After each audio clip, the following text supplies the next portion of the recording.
You think you want change. But what you actually want is improvement without uncertainty, growth without instability, a new life without becoming a new person. And that is impossible.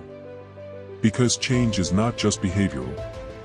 Change is neurological. Your brain is constantly predicting who you are, how you act, what is safe, and what is not. This prediction becomes your identity. Not who you truly are, but who your brain expects you to be. And the moment you try to change, you violate that expectation. You create instability. This instability is called prediction error. And your nervous system interprets it as danger. Not physical danger, but psychological danger. Loss of certainty, loss of control, loss of stability. So your brain reacts.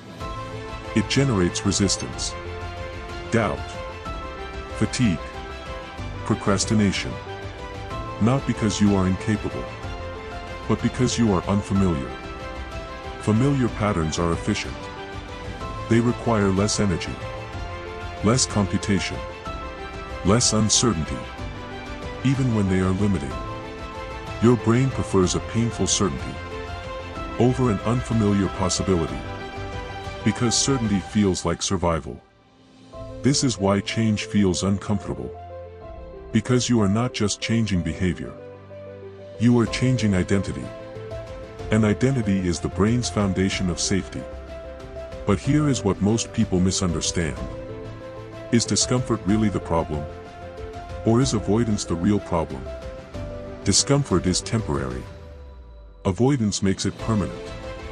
Every time you avoid change, you reinforce the old identity. You confirm the old prediction.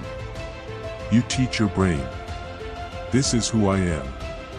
And your brain obeys. But the opposite is also true. Every time you act differently, even in a small way, you weaken the old model. You introduce new evidence. And the brain begins to update. This is how change actually happens. Not through motivation, but through exposure. Repeated exposure. The brain learns through experience, not intention. This leads to the first shift. Do not try to change everything. Change one small action.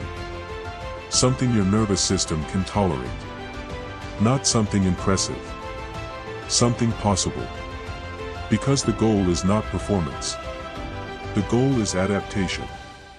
Each small action tells your brain, this is safe.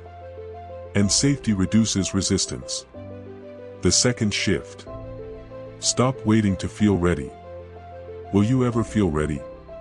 Or does readiness only come after action? Readiness is a signal that the brain already accepts the action, which means no change is happening. Real change feels uncomfortable because the brain has not stabilized yet. So discomfort is not a stop signal. It is a transition signal.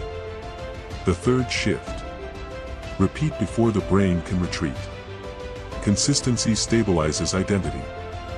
Repetition removes uncertainty. And certainty removes fear. This is how a new version of you becomes real. Not suddenly, but gradually. Not through force, but through evidence. Your brain is not your enemy. It is a prediction machine. And it updates based on proof, not desire. So the person you become depends on the actions you repeat long enough for your brain to accept them as safe. So here is the real question. Are you waiting to feel different before you act? Or are you willing to act until your brain accepts the new version of you as real? If this helped you understand your mind better, subscribe for more psychological truths.